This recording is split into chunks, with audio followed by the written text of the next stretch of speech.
Okay folks, welcome back to the channel. This is Paul again. Just a follow-up to my video that I posted yesterday regarding the engine running out on the club layout. I did have an issue after running it for a couple of minutes where the engine appeared to stall. But when I got up to the engine to see what was going on, the front motor block was working properly, but the rear motor block had stopped.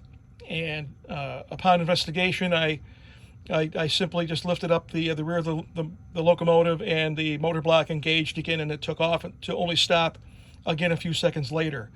So I shut it down, took the engine home, set it up on my stationary rollers, and sure enough, after about 15 seconds or so running, and you'll see that in the first video clip that I'm posting tonight, the motor block on the rear of the engine stopped several times, and it took me to play with the middle axle, and then it would start up again only to stop seconds later.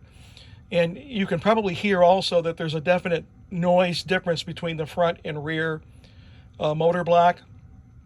Almost the same type of issue I had with the original Aristocraft.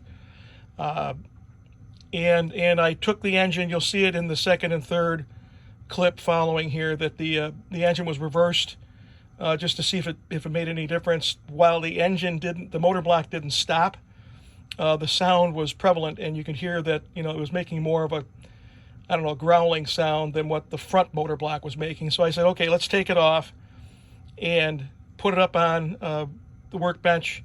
I took the rear cover off the motor block, which this is the motor block cover here. Inside there are the gears and the two motors, and here's the exploder diagram of your actual gears with the wheels.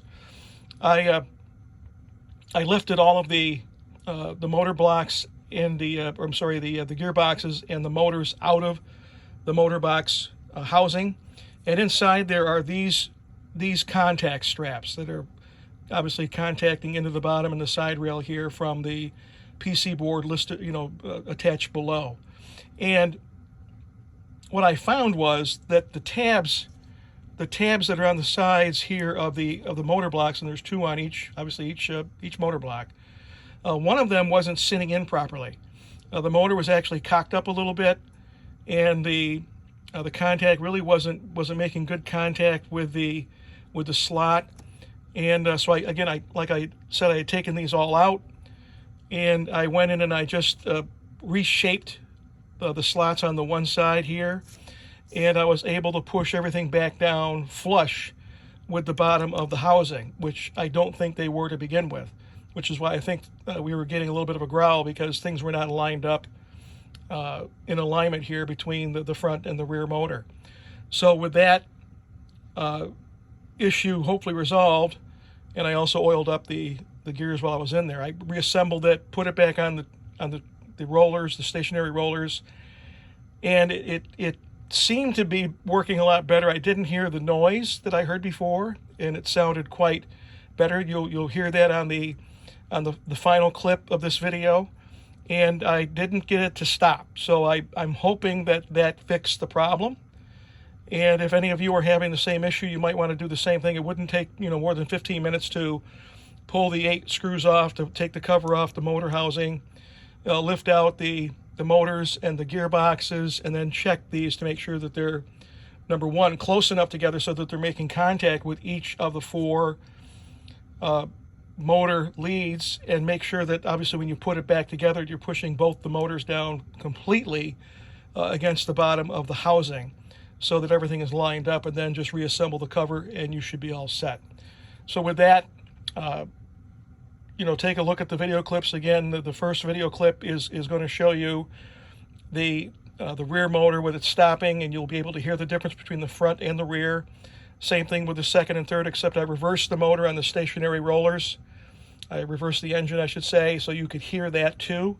And then the last clip is it after me putting this back together, and after making the slight fix with the contacts here inside the motor housing.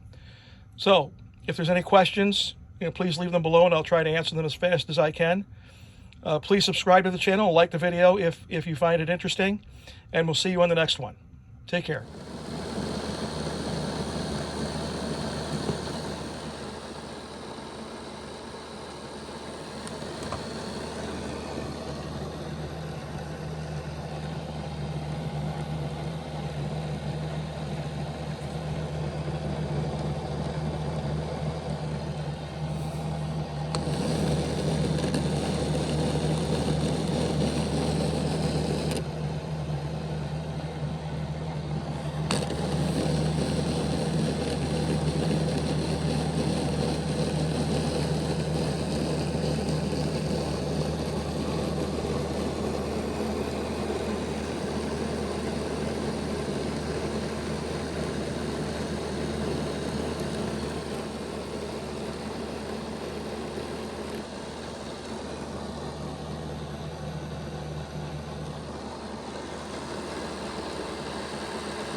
So here's the engine after I've removed the bottom plate on the rear truck and reinstalled the motors, making sure that they're making good contacts with the contact strips inside the motor blocks.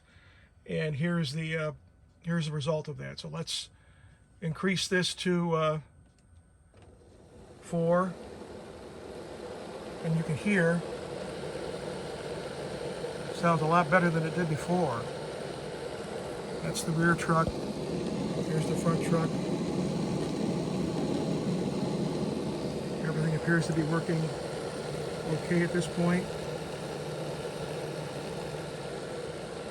Let's take it up to 8 speed steps.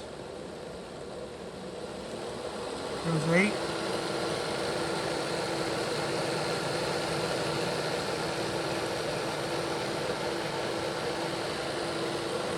Sounds 100% better.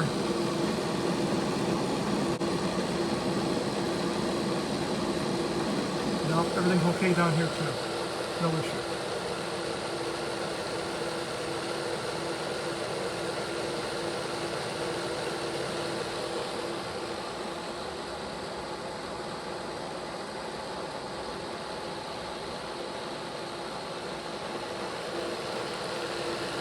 So the true test will be once we get this back out to the layout and I'm able to run this on something greater than what I have downstairs here, which is only a 5-foot diameter on my track down in the basement.